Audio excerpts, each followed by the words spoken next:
was like, whoa.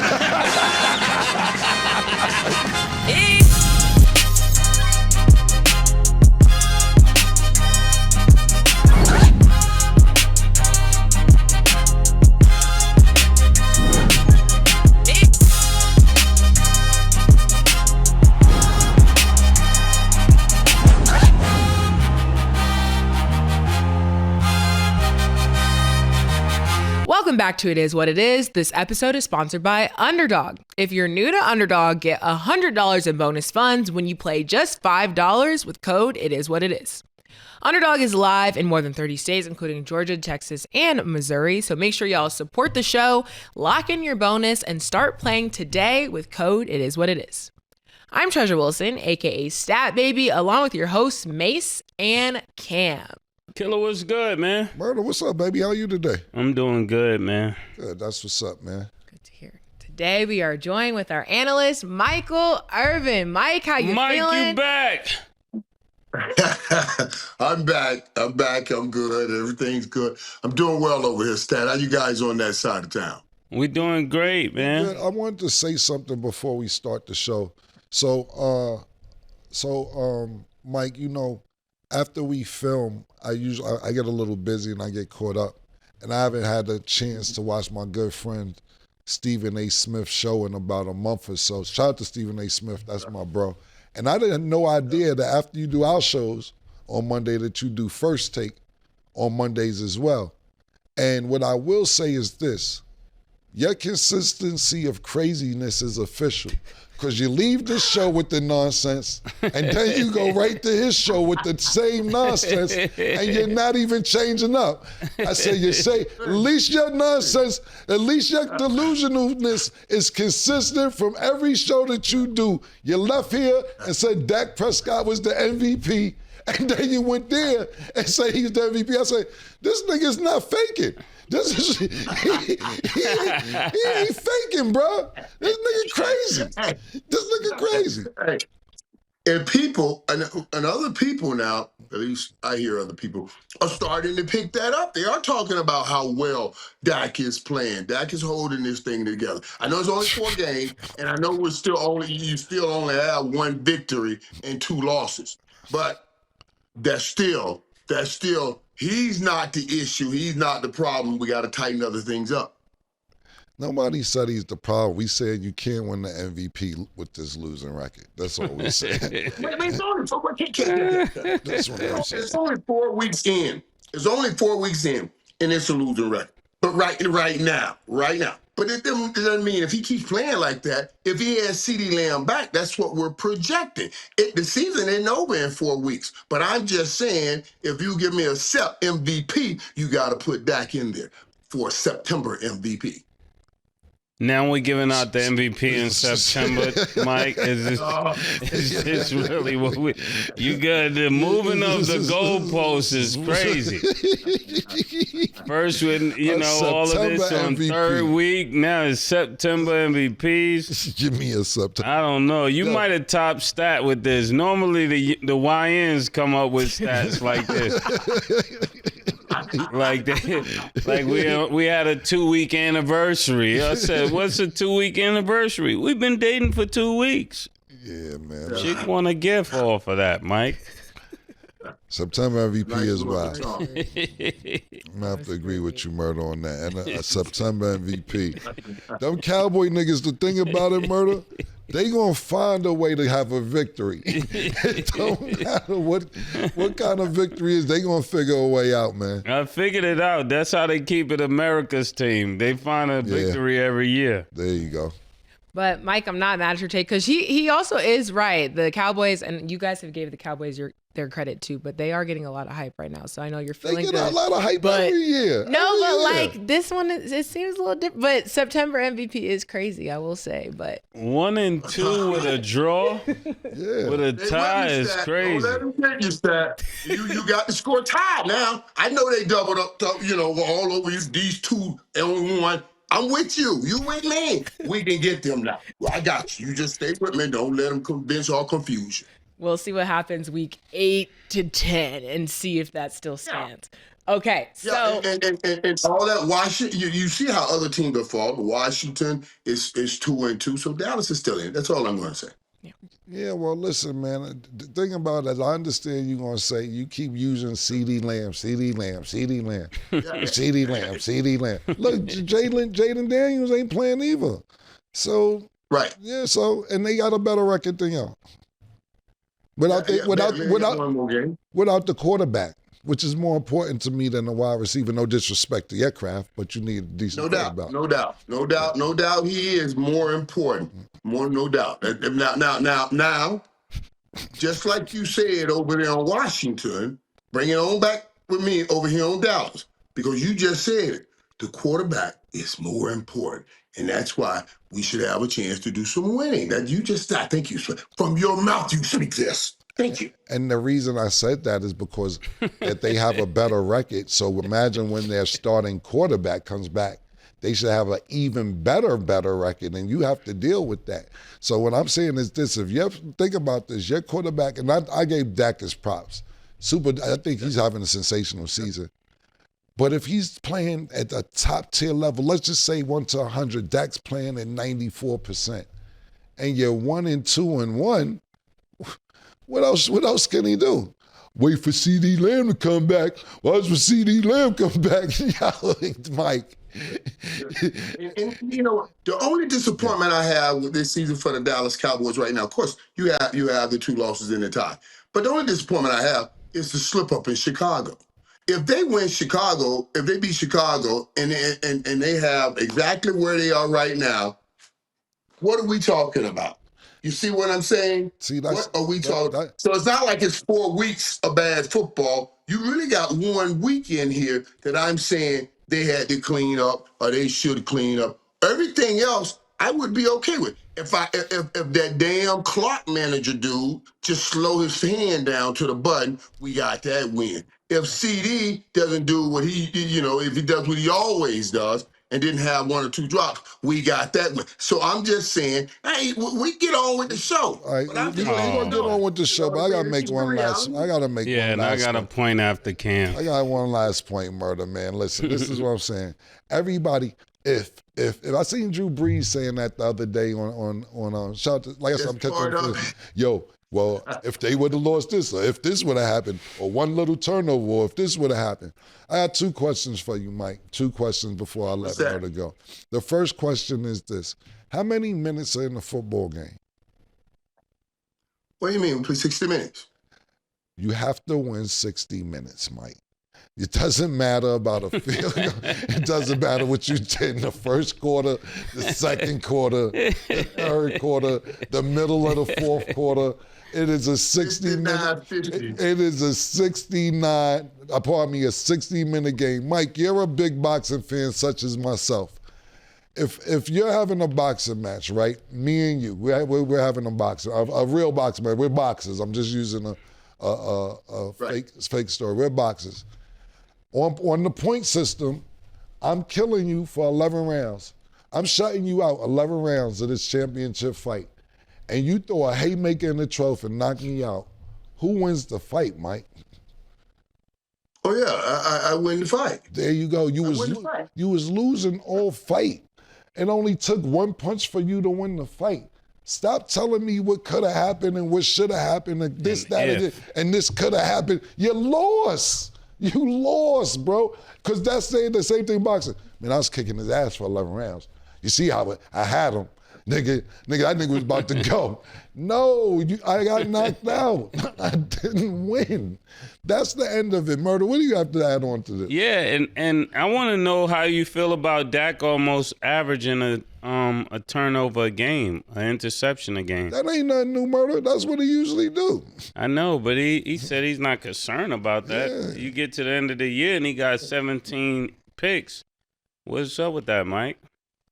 But what we're talking about now is what we saw last week, which developing those young receivers. A lot of those picks that you have seen, those are bounce off hands. I've seen the ball bounce off Pickens' hands and they picked it off. It's not always Dak's fault when you look into the interceptions. Now, he's the only one that gets it on the stat sheet, INT, but it's not always his fault. And what you saw last week was the receivers play better, and as they rise, like I told you guys, those things will stop happening. Okay. Well, they go on his record, Mike, just like the yards after the carry, Mike.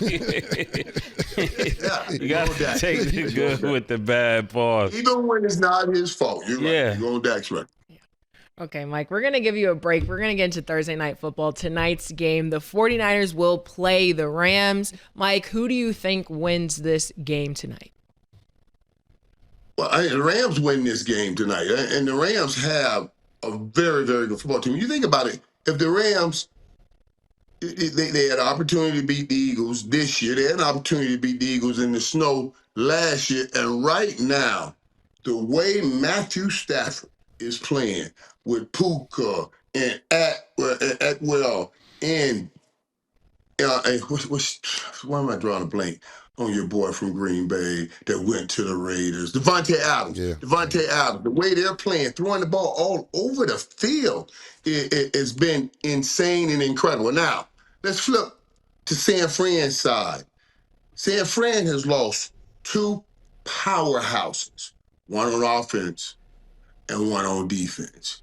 And they look like nothing that they used to look like. On defense, the defense is still playing well, but last week, they did not even touch Trevor Lawrence.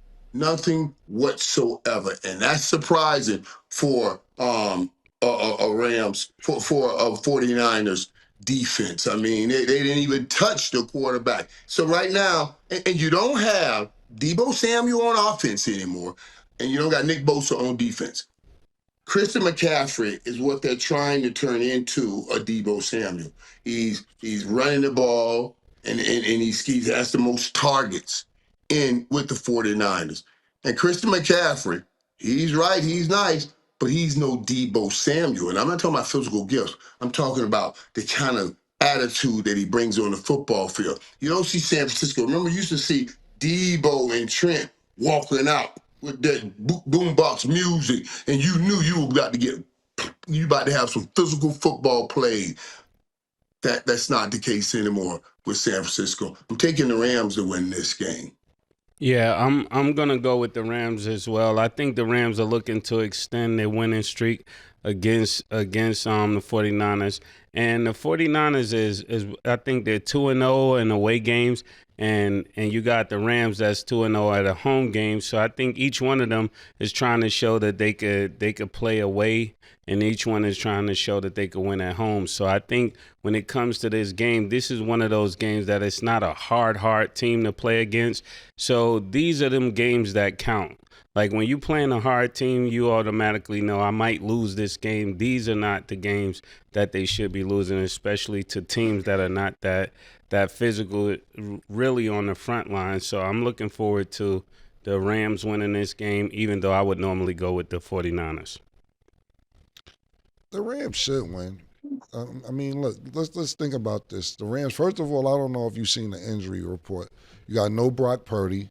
You got no Ricky Purcell, Jawan Jennings. So you're missing your starting QB, your top three wide receivers, your starting tight end, and your starting rush end. That's first and foremost. Mac Jones has played good. They beat them he won two games for them. But I don't know. The Rams defense looks really, really good, especially their safeties are playing well.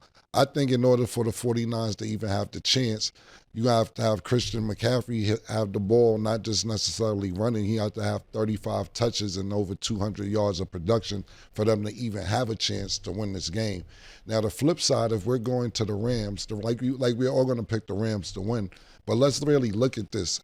If we're looking at the Rams moving forward in this division game, so this game is very important, I would say this, that to me, the Rams haven't really been tested yet.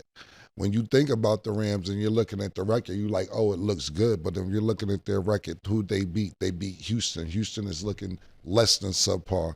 Then they beat Tennessee. Tennessee may be the first team to go 0-17 ever. You lose to the defending champions, the Philadelphia Eagles, then you only beat the Indianapolis Colts by a touchdown. Now you're going to play an injured 49ers team, and then who do they have next? You get a long weekend and a long break, and then Lamar Jackson may not be playing, and Baltimore's lost their identity. So now if you beat the 49ers and you beat Baltimore without Lamar Jackson, with a bunch of other injuries that Baltimore have, you're feeling yourself at 5-1, maybe 6-1, and you're like, yeah, but have you really been tested? And that's going to pay. We're going to have to see how that leads off later on when we get into week 12, 13, because your record looks good, but to me, you haven't played anybody that's really worth it. 49ers are injured, Baltimore is going to be hobbled, and then you lost to the defending champs. Everybody else you should have beat. Oh, wait. That's a good point. And I wanted to let you, that's not a good point. Here we go. Yes, Here we go. And I let you get it all in, Cam. Here we go. First of all, Indy was playing some great football. And they picked off Indiana Jones, Daniel Jones, twice last week. And Indy was playing great ball. Yeah, you're right. You guys are right. Matt Jones been averaging 275 yards in his 2 starts. Won't get it this time. Different defense. And let me tell you what. These teams play the same offense. Sean McVay and Kyle Shanahan, boys at Washington, they run the same offense. So each team comes in understanding each offense. Indiana Jones playing way better than Matt Jones. And when we talk about the Jones boys, and they shut him down. I think right now Indy will beat San Francisco. And the Rams beat them. You said they hadn't played anybody. You're right. They played the champs. The only team they lost to, and that was on a blocked field goal. So don't act like, when they come up against competition, they have no shot. Like every time you bring up somebody losing, it was a blocked field goal. If it wasn't for the interception, Mike, I asked you this at the beginning of the show. How many minutes are in the game? It is 60 minutes in the game. Stop telling me what coulda, shoulda happened. You got to tell the people the truth. You can't. What am I lying about? Mike, what am I lying about? You got to tell the people the truth. What I lie? Say nothing. We understand there's an outcome, but we are analysts, and our job is to analyze the whole world, to analyze the whole game and the game plan and project what can happen next year. So next week. So I'm not saying that okay, they blocked field goal, that's a loss. That is a loss. That's a loss. But it was only a blocked field goal. You said it and they lost to the champs. Like they blew them out. They didn't blow them out. Oh. If that one guard seals it up, then it's a different game. Murder. Mike, they should bring you in on a homecoming week the way you speak, Mike. Yo, Mike, I want to know, because you said I want to know, hold on, because you said a few things. I'm still waiting for what you to say, because you said you told Stat I didn't make a good point. What point did I make that was not good? I want to hear exactly what I said was not a good point. Well, first of all, Indy is a good team. You said they hadn't beaten anybody. Indy hadn't been great in the past because we were dealing with the quarterback situation.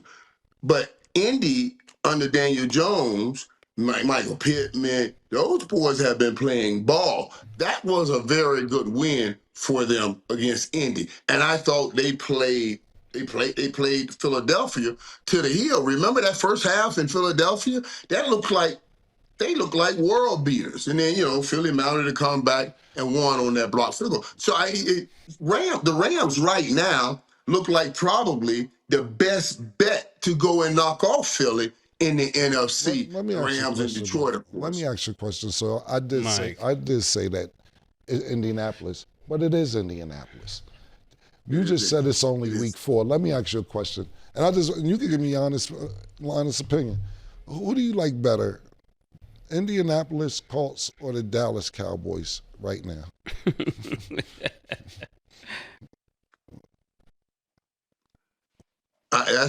Listen, man, forget it. Just forget it. Just forget the whole thing. That was horrible, Mike. That was horrible, Mike. You're wrong, Mike. You're wrong, man. Indy is, if I'm saying that's a tough question. I wouldn't want to see Dallas play Indy right now. You know what I mean? We need what we got coming up. A couple of them softies right now, like the Jets get you some wins out of 2 weeks. So I don't want to see him play Indy right now. Indy's playing pretty good football. I asked you one question, bro. Mike, a yes or no? Who's better? Right now, Indy is actually. Okay. Then if you say that, then I'll make your point valid that Indy, it was a good win for the Rams against a good team. If you're gonna put them above the Cowboys, then I'll go with your point.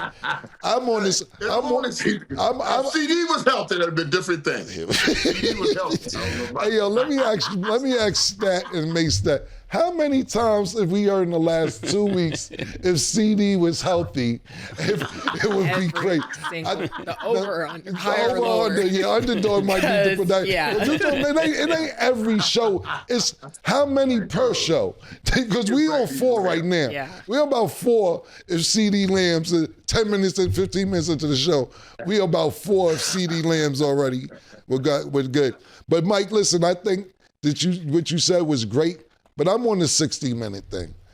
Every phase of the game counts. Special teams, defense, offense, and I'm not going to downplay somebody's win, whether it was 3 points or 7 points or 25 points. Now, don't get me wrong. I understand that we said they blew them niggas out.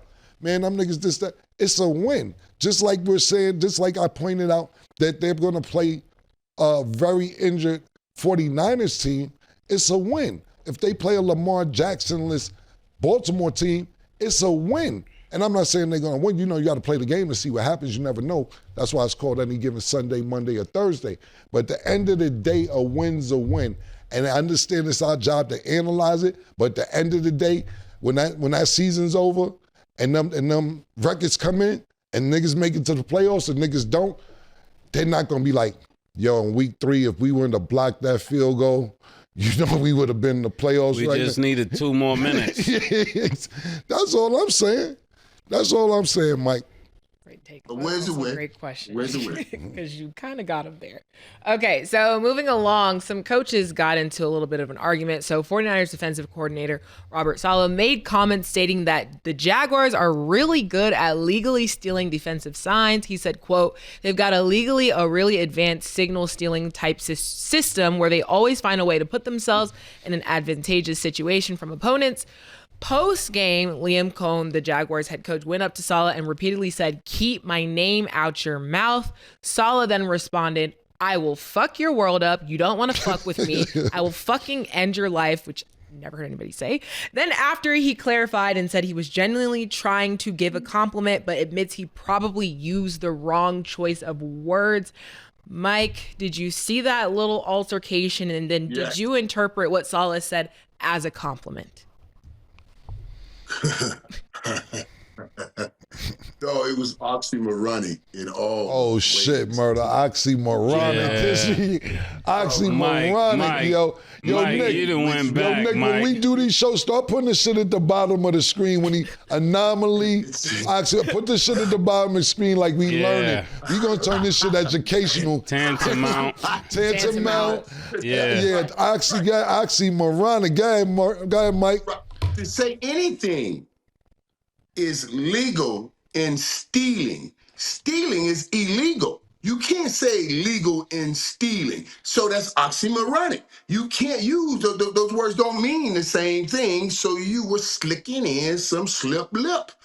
And that's what Liam said. I'll bust your lip. You keep slipping in that slip lip. But now I'm surprised that I haven't heard about a fine for Saleh.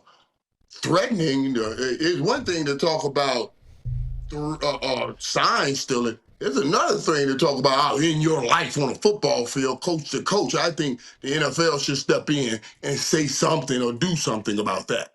Yeah, they definitely wouldn't let no black guys say that. And Mike, I would love to see you. Yeah, that's what everybody was thinking. Yeah, right there, Mace, if we said that, if I said that, you said it, Dion said it, anybody that's of that stature that plays in the National Football League would have said that. It would be up for the commissioner to have a meeting with him. So I want to see the same thing happen here. And also, Mike, I think you and T.I. need to have a debate. I'm willing to put my money up, to see who knows the most big words out of you and T.I. Both of you are very animated. Shout out to T.I. we gotta have T.I. and you have a debate on who knows the most words. Who you think knows the most words, Killa? Well, T.I. is known for this. Mike is shocking me. We don't know what Mike got in his bag, man. I have no idea. I don't know who will win because we've heard T.I. have a very extensive vocabulary, but it isn't, to me, the way Mike is presenting these words. It isn't like he's just randomly using them. It sounds like he's very fluid in the words that he uses. I think he's actually going home and bringing out words. Somebody's working with Mike. Because he plays wide receiver, so he could be very smart, but somebody's working with him, giving him these words, Killa, and he's coming on here to show off his intellect, and I don't like it. Well, my thing is, Mike, did you graduate? Yeah. Did you graduate from the University of Miami?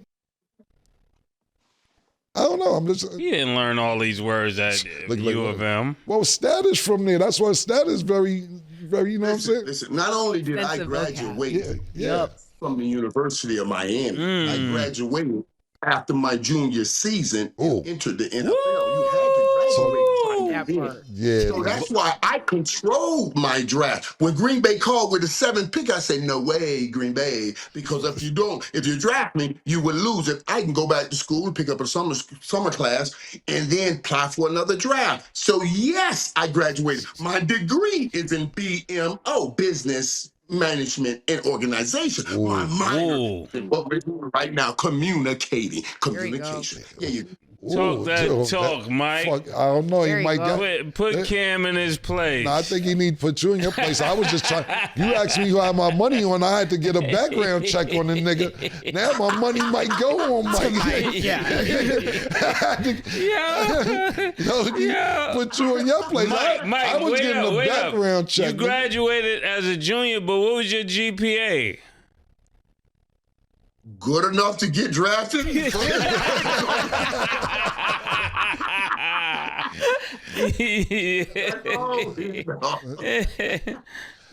saw a Stat clocking them. So. Yeah, because that was good. Because I get it. We're here. I understand, Mike. We've been here the whole episode. I get it. It's a Florida thing. Well, listen, as far as... It's a you thing. He trying to, Dr. Method trying to include himself into the convo. Thank you. Well, as far as this is concerned, it's you gotta realize where Saleh's coming from. And I'm not supporting what he said, and I agree with both of you guys' take 100%. But he's at the point where, like, listen, man, I was a head coach last year, man. Niggas done kicked me out over this Aaron Rodgers, nigga. I was leading my own team. We was a few games away from the playoffs. Stop playing with me. We don't know what kind of anger chip this nigga got on his shoulder because he was doing decent with the Jets. They were building something on defense, and they were just thinking that they could bring Aaron Rodgers in to carry the offense because he's a defensive-minded coach. And that shit just went under the rug. And now, don't get me wrong, this happens all the time. You lose your head coach job and you take another job to stay visible and stay relevant. And not only that, to pick up a check. But we don't know where this nigga brain at, nigga. That sound like a nigga that's on the edge. Pause. Yeah. And I wouldn't, that sound like you should leave that nigga the fuck alone. I tried to give you a compliment. Yeah, like leave that nigga alone. Now, back to this, I have a question for you, Mike, because you know, for the average, I wouldn't call myself average fan. I'm a little more than average. I do my homework and my due diligence and my knowledge to know certain things. But when Spygate came out, that was new for me with Bill Belichick.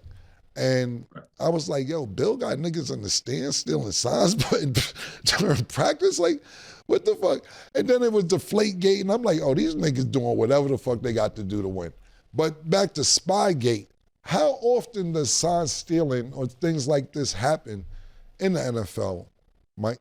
Because there was some shit, and not to cut you off, there was some shit going on in Michigan with Harbaugh, and they was talking about stealing signs, and that's why Harbaugh was like, I'm going to NFL. You ain't going to have me under investigation and all this dumb shit. How often does this happen that you're aware of, and how long has it been going on? Forever. Okay. Forever. And it happens every play of every game. Every play. When we check to an offensive play, I hear DBs. They have some signs. Sky. Most places that means cover 3. I know, you know what I mean? Or if I see them pointing, that's cover 3. I'm like, I'm getting this ball. I'm about to get this ball.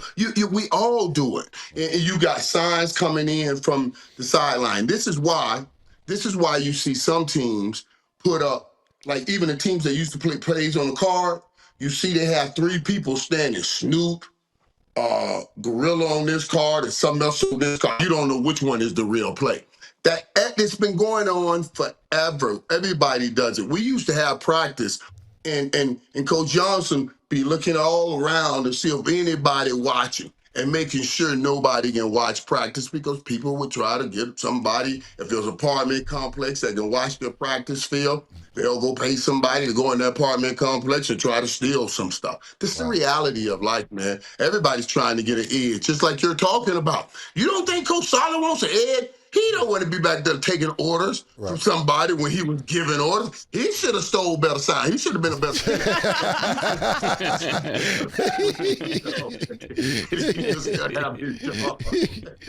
That's a good point. That's a great point. On the other end, looking at the Jaguars head coach, do you guys think Liam's response was valid, Mike?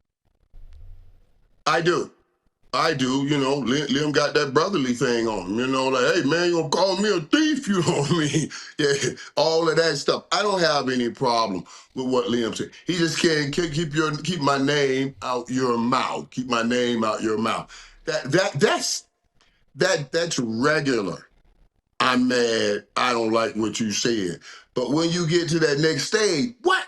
I will end you. That's a whole nother level. Yeah, I think actually I would have liked to see him use a different vocabulary, being that, you know, he is one of us. I would like to see him speak a little bit better, because I know at the end of the day that it's gonna have a different effect because it came from him. Y'all guys' take was good. I didn't really cave away what he said. I was more paying attention to Saleh, but I do want to give Mike something to add to his degree and the CMO and BCU and everything, all the letters you just named, and also for your vocabulary and also your knowledge. It is a good time to steal, and that's when you play basketball. So just add that to your. When you play basketball, stealing is absolutely good. So add that to your collection so you have it. Because you said everything, you can't use the word good, steal, and nothing. Basketball is okay. That is true. Okay. Yeah, and baseball is stealing bases, Mike. Yeah, there you go. Yep. Okay. Yeah, I can take that. So we're going to go to break. We got to talk about the Browns. They got a lot going on. Don't go anywhere.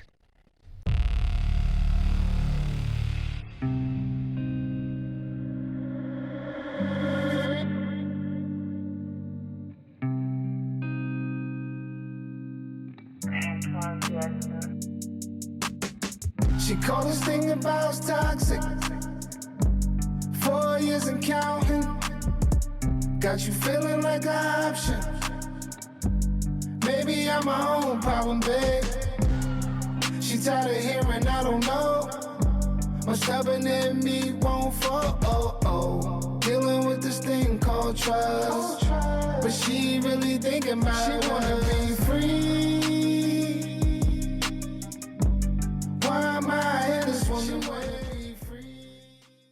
Welcome back. Now let's get into our underdog picks of the day. Tonight, the 49ers will play the Rams. Underdog has Matthew Stafford at 236.5 passing yards. Do you have him higher or lower, Mace? That's a good one. I'm going higher. Yeah, I'm going higher as well. He's averaging more than that. Okay, Kyron Williams is at 9.5 receiving yards. Do you have him higher or lower, Cam? High. Yeah, higher. Hey, and Christian McCaffrey is at 63.5 rushing yards. Do you have him higher or lower, Mace? Higher, yeah. Better be higher if they got any chance. Yeah. Only thing about this whole McCaffrey shit is with all these other injuries going on, he's always fucking hurt. Even when he's in North Carolina, he's hurt. So you don't want to put too much of a load on him, tonight. And then by week fucking 11, he's ran down. I'm a big Christian McCaffrey fan because he could catch the ball as well, you know. I'm gonna go high if they have a chance to win, but I don't think this is gonna be good moving forward if niggas don't hurry up and get back. Okay. Make sure y'all download the Underdog app and you can make your picks too. So Cam, you actually called this one. We know that Dillon Gabriel will be the starter, but instead of Shedeur being QB2, Say, won't listen to me. he will remain as QB3 after Joe Flacco. So reporters asked Shedeur basically his thoughts on that, and instead he mimed his answers, didn't give a response, he didn't use words. So Mike, are you shocked by the team's decision to keep him at QB3? And then are you shocked by Shedeur's response by not responding? I am shocked at the team's decision to keep him number 3. Because what are you saying? So in the next 3 games, if Dillon Gabriel doesn't do well, you're going back to the 100-year-old Joe Flacco who didn't do well the first time. You see what I mean? So now, what are you, how much sense does that make? And it does lend to, wait a minute, you mean to tell me that there's got to be something going on here? You are saying he's not good enough to play right now. I'm talking about Joe Flacco, and you're putting him on the bench because of all the turnovers and everything. And then you go to the rookie. As I said, right now, what Cleveland should be doing is finding out who they got at quarterback, because they got all of those draft picks for next year that they got to figure out what to do with. Do we need to go back in this draft and find some more quarterbacks? And you can't find that answer out by leaving the kid on the bench. You just can't find it out. You should open this thing up. I would let Dillon Gabriel start this game. I'll tell Shedeur he's starting next game. I don't have anything else to do with Joe Flacco because we're not going anywhere. Yeah, I really believe that. Wait, let me get back, and I want us to have a discussion about that second one after we do this, because that second discussion is a discussion about how he answered it and all the bull that you hear about those answers. You know what I mean? When you talk about Shedeur, which is insane. That's why I didn't say anything about it, because that's a full discussion by itself. Because he's in it seems like, okay, and I read some of the comments. It blew my mind, man. The kid is having fun, he's laughing, he wasn't being nasty, he was not being, disrespectful. He's understanding. The less he says, probably the best. Now, so he had fun with it. If he had told that person, get out of here, I don't talk to you, they would have been on him for that. In those comments, people saying, now see, this is what everybody's talking about. Why don't you just be mature and say, hey, you know what, I'm just going to support the teammates or what? Why can't, when he said, whatever he says, you find something wrong with it? How many third-string quarterbacks on any other team do they even put a microphone in front of? And the only reason they're putting that microphone in front of him is because they know he can help them get some clicks and some interest. And we'll be talking about it on all of these shows. It blows my mind, the response and the comments that we get when it comes to this kid. Yeah, I want to speak to Jimmy and D. Haslam, the owners of the Cleveland Browns. Y'all got to cut it out. Whatever is going on there is becoming too obvious that you're trying to break the kid here, because realistically, he should be in the game already. I know you're trying to try out another quarterback. You're trying to make sure that whatever you do, you get your point across them. It's becoming more and more ridiculous on you guys' part. You're not winning, so it's not like you're not having them on the floor, on the field, because you guys are winning and you're trying to preserve something. At this point, it seems like you're just trying to go as far as you can to get a negative response out of him, and we don't like it. Not just because we're brown.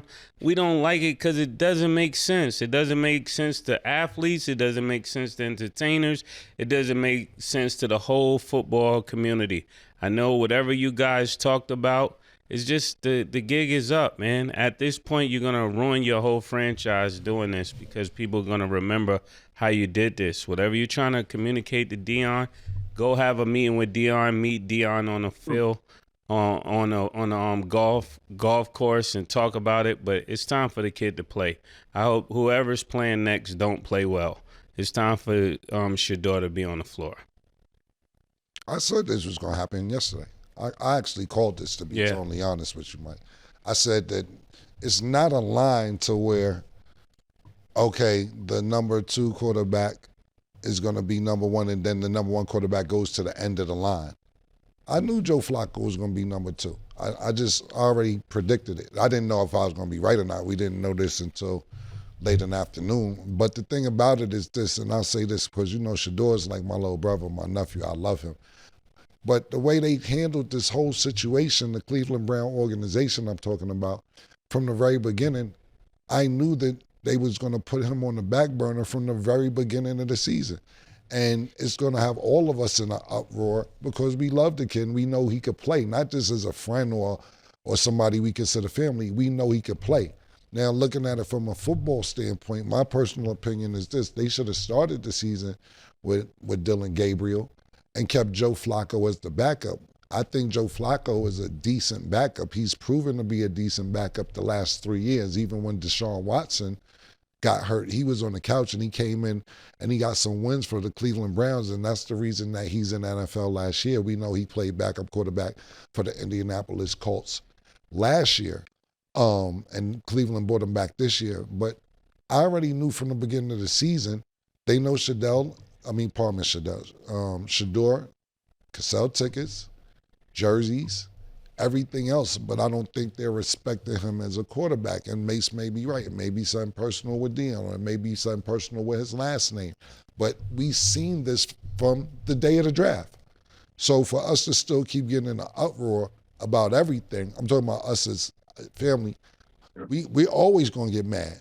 And like you said, Mike, I used this example on this show at different times, and it may not be the best example to use, but I'm just using an example. Somebody goes to trial and they're convicted of whatever crime. If they're crying, they like, look at this crybaby. If they got a serious face, they say, oh, he don't give a fuck. Why is he serious about it? And it's the same situation with the Shedeur Sanders comments. If he says one thing, he's wrong. If he says this thing, he's wrong. If he smiles, he thinks it's a joke. If he's serious, oh, why is he acting like that? It's always gonna be a problem until he gets on that field and perform, and I'm waiting for that day to come. I'm hoping sooner than later.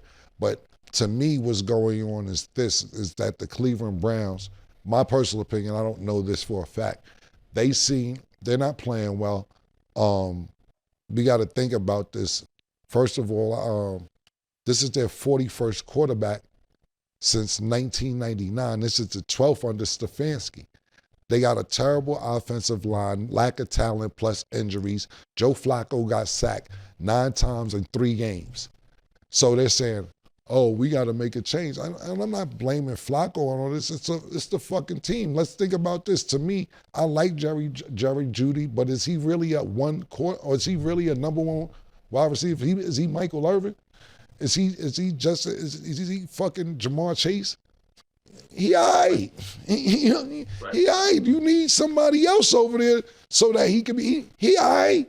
You know what I'm saying? So to be honest with you, I'm not saying that I don't want Shedeur to play, but with the rest of the shit going on here, it's crazy. This is the 12th starting quarterback under Stefanski and the 41st quarterback in the franchise in the last 25 years. It's not stable there. And I would hate for Shedeur to get in the game, not look good, and then they'd be like, see, this, that, and the third. I'd rather, because as much as we talked about it last time, Mike, we're appreciating that it's kind of going under the radar for Cam Ward because of the team. Right. You get what I'm saying? Right. At least it's not being advertised like how bad the Tennessee Titans are playing. Okay, cool, let's get this shit out the way and get this nigga some more weapons and some more tools to hopefully get better, and it's not blasted out there. Anything Shedeur does, they're gonna put under a microscope, good, bad, or indifferent. Nah, this is crazy. Wait, Mike, I want to say something because this same Dillon Gabriel, this is the same guy a year ago, Ken, we're talking about 6 years in college, right? This is the same quarterback. So this is not a quarterback that's better than Shedeur. In fact, the guy is even 5'11", like Russell Wilson, stat. He can't see over the line. So there's a lot of things right here that I'm not just saying this because of personal feelings. This is a guy that played at I think UCF, he played at Oklahoma, and he played at Oregon. So he had to jump around to get a place that he could really have it be his team. So this is not, the pedigree of quarterback is not the same when it comes to these two quarterbacks. So that's why I know it got to be personal in some kind of shape, form, or fashion, because the talent doesn't even weigh. He played good in the preseason. He played. Dylan Gabriel played real good in the preseason, and his last year at Oregon, he played really well as well. Very well. He played very well. And I think that's 6 years. And I think a lot of things what they're looking at too is he does have an ability. Get Dylan Gabriel, I'm talking about, to run. He can run. He can run. And as Cam just talked about with this porous offensive line, you got somebody that can move. Whereas Shedeur is going to try to play quarterback and sit in the pocket and find plays down the field. Another thing Cam said, you were talking about Jerry Jeudy. I think Jerry Jeudy is a good receiver, a great up the field receiver. Get up the field, take the deep balls. But never, ever do you have your number one receiver as the get up the field receiver. If he's fast enough to get up the field, that's great. If he's a Jamar Chase to get up, then we run the deep balls. But you got to be able to run all the intermediate stuff, the slants, the crossing routes, all of those things, because the percentage of the deep ball is so low in the NFL. So you have to have the slants, the crossers, all of that stuff that Jamar Chase does, that very few people can do and still get up the field. But the thing I also have a problem with what's going on in Cleveland is I'm a pure football player. And I've always seen this game as, well, a meritocracy. You get what you earn. You know what I mean? Nobody gives you anything. And I want to see them give him a chance to earn it. That's all he's asking for, is a chance to earn it. He's not asking you to give him anything but that opportunity that he's earned. If you drafted him for a reason. So that's why I get upset about and all of this. And we got to make such a big deal out of it. That is like, I have a problem with that. Yeah, I think my personal opinion, and this is just from the Cleveland Browns perspective, I think that they seen, this isn't Shedeur or Flacco or Dylan Gabriel. Of course, I want Shedeur to play. That's my nigga. I'm just saying, I think what they seen, what the Giants did last week, inserting Jackson Dart, pause, and that energy that the rest of the team got, and they're hoping that works for them this week, saying we're going to get, and now it could have been Shedeur as well, but I'm just saying I think that's why they're making the change right now. Of course, Cleveland hasn't looked good the last few weeks, but I'm just saying in general, they seen that burst of energy that the Giants got, not only got a victory, they seen how the team rallied around Jackson Dart, and it was exciting to have him on the team, on the field. And Cleveland's going to try that same thing this week, in my personal opinion. So, Mike, like you were saying earlier, the response is a separate conversation. So I'm going to read this to kind of get you guys' perspective. So an NFL insider said Shedeur had basically the miming response because earlier this week, former NFL head coach Rex Ryan actually blasted him saying, something's missing with this kid. This kid talks and he runs his mouth. Like he said, I can be a starting quarterback with his arms crossed like this. Get your ass in the front row and study and do all that. If I know, the whole league knows. Quit being an embarrassment that way. You've got the talent to be the quarterback you should be. You should be embarrassed that you're not the quarterback now. So this was in response to an interview where Shedeur spoke to ESPN Cleveland, where he said, if you see the quarterback play in the league right now, I know I'm capable of doing better than that. So Mike, what's your thoughts on what Rex Ryan had to say about Shedeur? I didn't like, I think I like Rex. I like Rex. I think he's been a great coach. But Rex was out of line in saying the things he said. He's not in those meeting rooms. He doesn't know if Shedeur's sitting on the front row or not. If he said, I got sources saying this kid don't study, this kid's in the back of the room acting, then you say something. You say something. But don't just say those things because you want to sound bite and you want to go viral and talk about what this kid's not doing. I mean, Rex, you were loud, you were proud, and you did all those things, but you never brought home a ring. I mean, we can all say, get your ass up front and go get one of the rings. You know what I'm saying? And you didn't do that. So come on, man. That's what I have a problem with. I never heard him say, listen, I got great sources inside that organization that says he's sitting at the back of the room, he's playing around, and then he comes out here and crosses the hand and say he should play quarterback. Then you got something. You got something. But to say that without saying I got great sources means that's just your thought of what's going on. Is no fact in it whatsoever. And that's the issue. So, Mike, this football conversation is a little bit above me at this point because you and Rex have done it in the NFL. So I would ask you, do you think that this is clout chasing? Does it come across as clout chasing to you? I just have to ask the question. That's what I'm here to do.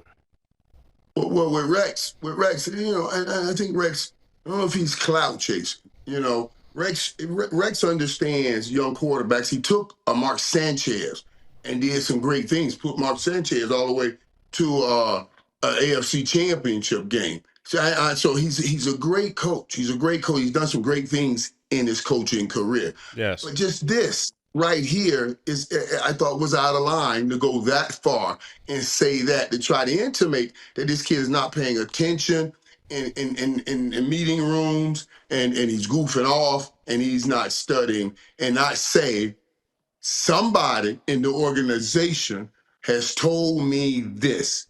That I think is absolutely irresponsible. Okay. Look, Rex Ryan comes from a great football family. His father is a great football mind. Rex Ryan, he actually won a Super Bowl as a defensive coordinator. And like you said, he did a good job with the Jets as well, that you mentioned, taking them to the AFC Championship. And even as the head coach of the Jets is really when I was aware of Rex Ryan, and then I started doing homework on him. And then, you know, I love that 85 Bears team because as I used to have the refrigerator Perry pajamas. And Buddy Ryan is there. Yeah, exactly. But I'm saying, you know, that was my team, McMahon, Walter Payton, all the refrigerator. I'm just saying, at this point, Mike, I was probably 7, 8 years old. I had the Pac-Man sheets and the William refrigerator Perry pajamas. And I was like, oh, that's because, you know, that was a big thing. They lift up his dad, Buddy Ryan, and not Mike Dicker. You know, some turmoil going in the locker room with that situation. So I started doing a lot of homework on that. And Rex Ryan, when I got aware, I did the homework on him a long time ago, though.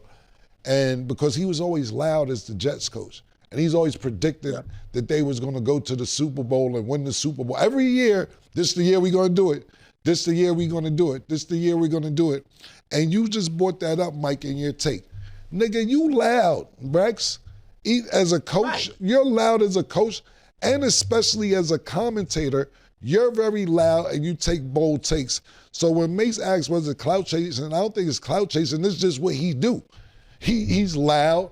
He talks a lot. He makes bold predictions and bold statements, and he's a colorful person as far as commentating is concerned. We're offended because, nigga, it's Shedeur. Mind your business. Yeah. But this is what he kind of do. You know what I'm saying? Makes bold predictions, make bold statements, say a lot of outlandish shit, say that Mark Sanchez is the best quarterback in the world, actually go get a motherfucking Mark Sanchez tattoo after these niggas went to the championship for attention. I think that he knows what to do to have the media react to certain situations like this. I don't think he's stupid about shit like this at all. I don't think it's random. I do want to reiterate real quick what Shedeur said, and I know I said it, but I just want to be clear because all Shedeur said basically to ESPN Cleveland that he was ready to play right now, and he said, if you see the quarterback play in the league right now, I know I'm capable of doing better than that. So I know we talked about Rex Ryan's comments, and then we've just seen the media criticize a lot of what Shedeur does, but why do you think, Mike, and I'll let you go first, people have such a problem with that statement? I'm baffled. I'm baffled. If he said anything else, we would jump on it and be all over him like, "What? How come you don't have any confidence? That's why you're not playing." So each man, every man that's not on the football field, every man in the National Football League has to believe that he is good enough to play in the National Football League, to even be in the league. So anything else that comes from him, I would be shocked. Anything outside of, yes, I'm looking around, I'm seeing, and absolutely, I can play in this league. I would be shocked. I wouldn't want to play with anybody else that said anything else, to be totally honest with you. Yeah, like what else was he supposed to say? I'm looking around. I don't belong here. Can somebody move me out of here?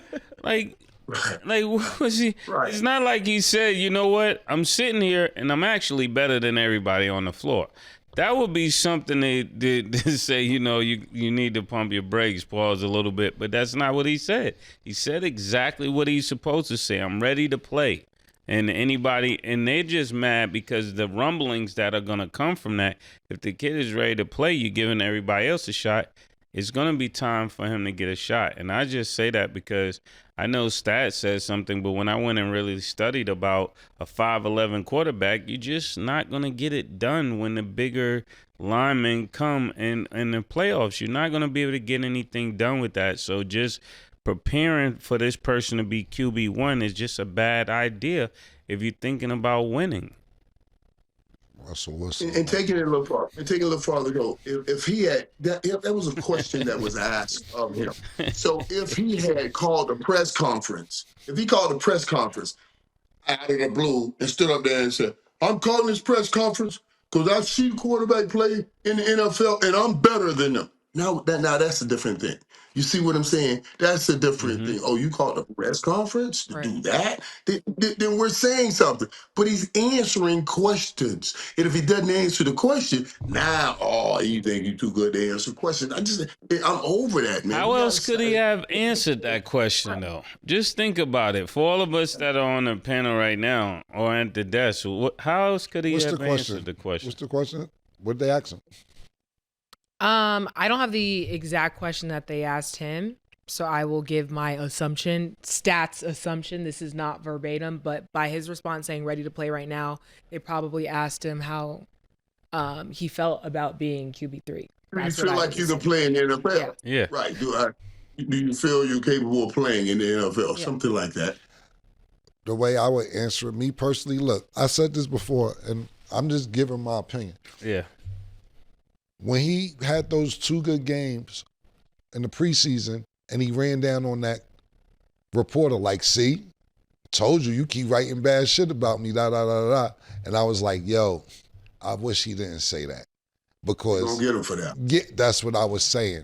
This situation right here, when you're asking, what could you say? You could say, look, I'm ready to play right now without shitting on the other quarterbacks in the league. Look at half of these niggas in the league. I'm better than these niggas. You could have ended it. I'm just giving advice. Yeah. You could have ended it. Look, I'm ready to play right now. What I believe is this, and I was about to give my take on it, is this. Listen, man, this is the way this shit go when it's genetics. Deion Sanders is the nigga father. They flashy. They talk shit. I talk shit. I would probably say some shit like that. You get what I'm saying? I'm older now, but I know the 22-year-old me or 23-year-old me. I would have said worse. Yeah. I would have said shit. My facial expression would have got me kicked out. Yeah, exactly. I'm seeing this as a grown, mature man, but I know 35-year-old Cam would have been like, fuck is wrong with these niggas out here? So I understand it. But what they're trying to do is humble the Sanders last name because their star is bright. I'm just saying, Shedeur's been on TV since he was 3. D.R. reality, these niggas had #1 reality. These niggas is used to the lights. And to me, they're trying to dim their lights. I'll give you an example real quick before I wrap my take up. Steven Jackson. Shout out to my nigga Steven Jackson, Matt Barnes. They podcast, I'm on Super Dope Podcast, All the Smoke. Steven Jackson played for the San Antonio Spurs. And when he got to the San Antonio Spurs, this is when Kawhi Leonard is just getting there. We all know how good Kawhi Leonard is. And we know Steven Jackson is really good too. And Greg Popovich wanted Steven Jackson to admit that Kawhi Leonard was better than him. He's like, do you know he's better than you, right? Steven Jackson's like, no, he's not better than me. Nobody's better than me. He's like, see, you're not thinking. You're not thinking. He's better than you, and you need to understand that so we can flow in the offense of the team and the fluidity, whatever words he used. No, he's not better than me. You got me fucked up. He's not better than me. We're gonna actually leave because you're not seeing what we're trying to say. And that's part of the reason, but this is a competitor. So what Mike's saying and what you're saying, Mace, is that what do you want a nigga to say? You want a nigga to admit that he's better than me? What kind of competitor do you want if I'm sitting there saying, I'm not gonna tell you a nigga's better than me? And I'm just using that example as, to me, how some of these people look at it. Yo, listen, man, we know you're Sanders, but calm down. No, I don't want to calm down. I'm nice. And I don't know where this is going to play out in the future, but I hope it works out in his favor. Yeah, it seemed like they're trying to make him acknowledge the team instead of acknowledging himself. Like, as I heard my take and I heard your take and I heard Mike's take, I think that would be the only healthy thing other than what we're saying is that, okay, yes, the team right now, the coach made a decision. This is probably what they wanted them to say. The coach made a decision. I respect that decision. And when my time comes, you better believe I'll be ready. Yeah, but everybody's different. And we get into a problem when we try to make everybody like us. That's true. You know, like when I played the game, I played excited. First down, and it wasn't to put you down. It was to lift me up. This is how I play. Now, if you taking it personally, that's on you. You know, stop it if you can. Nobody else has, but try it. You see what I'm saying? But don't try to tell me I'm cocky because I just caught a touchdown and I threw my hands in the air and you couldn't stop it. Come on, man, this stuff. And I wasn't doing that for you. I was doing that to get me hyped, to get my defense hyped. People used to always ask, Mike, why you act like that when you score a touchdown? Why don't you act like Barry Sanders? I said, what did Barry Sanders ever win? Now, he's a great player. But since it's 53 men on a football field at the same time, it's not just about a great player. It's about all of us. So now, when I score and I'm hyped, that defense gets hyped. Now they go on the field playing at a different level. All of it commingles together, and it must commingle together well. That's all I'm saying. Sometimes people are the way they are because that's what lifts them. You're more, and all you see is, oh, they put me down. No, they're lifting themselves. Let a man be. Jimmy Johnson used to always tell us this. Go do you. Everybody gets ready for a game a different way. Some people want to take a nap. Some people want to listen to loud music. I want to listen to Al Green, something soft and sweet to calm me down before that death come to you. You see what I'm saying? So everybody does it different. No, listen, Mike, I think that's a tremendous point. But the thing about it is and this is super duper asset that we have you on the show so we can see the levels. But a lot extra gets tolerated when you win, especially win championships. Right. So a lot of the shit you talk about that you do, you win championships, so you get a little more rope than somebody else who doesn't win a championship. I'm gonna say this, and I'm not beefing because I know we had a little exchange before on the internet. We take somebody like Chad Johnson, right? Ocho Cinco. Outstanding with the Cincinnati Bengals. I think he was a great wide receiver. But then as he gets older, time declining, and I sit there and couldn't think him, and I sit there, as much as a fan of his I couldn't understand why when he got to the Patriots, Bill Belichick ain't even put him in. He ain't even put him in for a minute. And we know Bill Belichick's a little, he's one of them type niggas, whatever. This nigga cut Randy Moss after having fucking Tom Brady hits 50 fucking touchdown passes, and you cut Randy Moss, you a wild nigga. I'm talking about Bill Belichick. But what I'm trying to say is, what you just said, Mike, you get you have different ways for people to get hype and do this and do that, and this is the way I warm up. If you're not women, some of your warming up and shit that you do off the field or whatever will not be tolerated because it's not producing wins. You was nice, you top fucking receiver of all time. You got a little extra rope to where sometimes people don't get that extra rope if they're not producing it. And this is not talking about Shedeur because he didn't even get a chance to show if he could produce or not. I'm just talking about other people. We just talked about Dennis Rodman and shit the other day. The shit that the Bulls would tolerate for those championships. Michael Jordan, what do you mean you got to go to Vegas for a few minutes? What do you mean in between the championship series, game 2 and 3, you got to go do WrestleMania? Michael Jordan got to come pick you up in Vegas? This is the shit that they would tolerate because they knew it would equal a championship. Those I are was with all... him in Vegas. I was with him in Vegas. See? That was my dude. That's still my dude. All that stuff came out by him and Carmen and all that Carmen lecture. I was like, please don't bring me up. Because I was with him out there in Vegas, and we used to hit a little spot up in Chicago, man. And I still be with Dennis down in Florida at my boy's hotel, out on the beach, Ocean Manor, sometimes hanging out, man. So yeah, that's my dude, man. Dennis is a different kind of dude. Yes. Yeah, you guys all had very, very good takes. This was a great discussion. But one thing I will just add really quick, I do think that just in general, and I know it's football, it's never supposed to be easy, but I do think the media should have more grace because to Cam's point, Shedeur has never even got to play yet for them. So all these comments and these things and saying he should do this and he should do that, at least you guys can have your different takes and come together and still say he deserves a chance. I think that these people are counting him out before he's even had the chance to be counted in.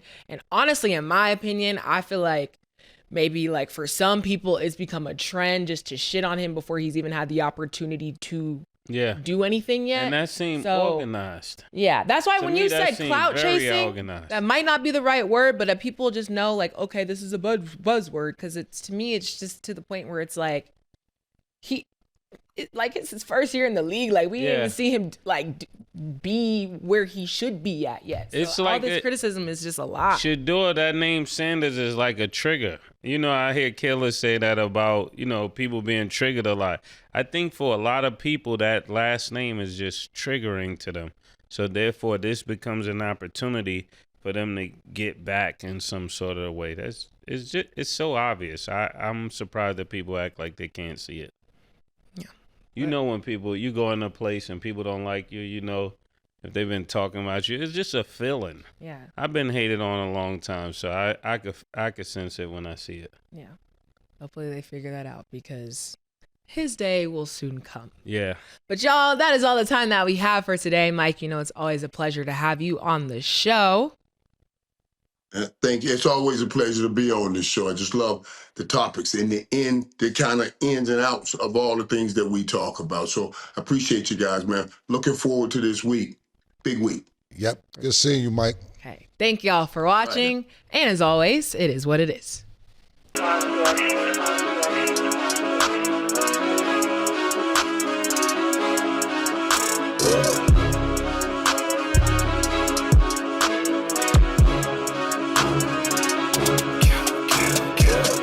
What you want, nigga? Everything, nigga, super size. 2 Big Macs, like when they doing them 2 for $5.